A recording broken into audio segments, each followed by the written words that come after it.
I want to introduce Dennis Sparks. His course is Palynology. Some pollen is not to be sneezed at. It starts on April 27th.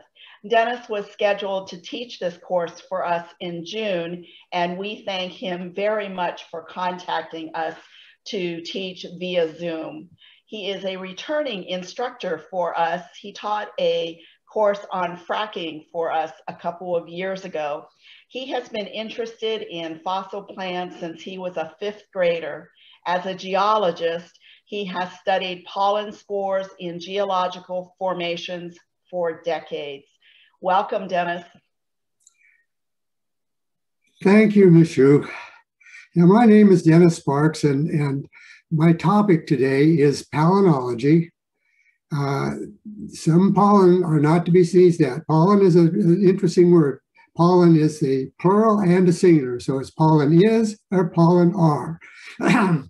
But we're all familiar with sneezing at pollen. I think if you live around the Northwest here and close to a pine tree, when they're in flower, you're fully aware of the burning in your eyes and the sore throat from the pollen grains, the irritation.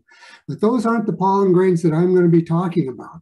I'm going to be referring to fossil pollen. And there's no sneezing at fossils, I guarantee you that. Pollen grains are an excellent source of information for palynologists studying old rocks.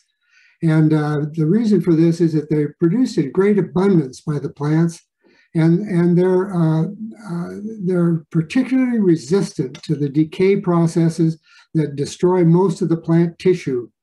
And so if you have a bunch of leaves and litter from the forest and on the forest floor, by the following spring, all the leaves are gone. But if you take a sample of the soil, there are literally millions of pollen grains left, all in perfect condition. It didn't weather at all. So, and likewise, they're species specific, so that you could identify a tree on the basis of its pollen. And that's very important. I'm going to use some examples of how pollen and palynology is used to solve some of these problems. I'm going to use an example in a little bit. We'll talk about the chuckanut formation. It's an interesting unit here. We live on it all the time. It's full of leaf fossils. It was during during Paleocene time, about 55 to 60 million years ago. And it was warm because we've got fossils down along Chuckanut Drive of palms, and it was a warm period in our climate. And we're going to also look at a late Eocene sample from down at around the Chehalis River in the Cowlitz Formation. It was an old deltaic sequence, probably the Proto-Columbia River Delta in late Eocene time, before the Southern Cascades had uplifted and pushed the river to the south where it goes down. And then we're going to look briefly at the area right here where we live, the Pleistocene period, the late Pleistocene, for about the last, we'll be interested in about the last 25,000 years.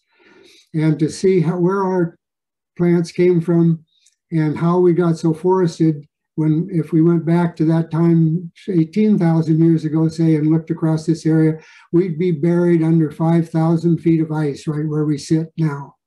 And it's an amazing story, actually, of climate change, relatively rapid in geologic time, but not anything compared to what we're doing to the climate today with human activity. And then we're going to have an opportunity in that latter session to look at the most recent research around human occupation of this area, about anywhere from about 13 to 12,000 years ago. The first people showed up here, probably, at least there's a controversial possibility that they came earlier along the ice margin on the west coast from Asia.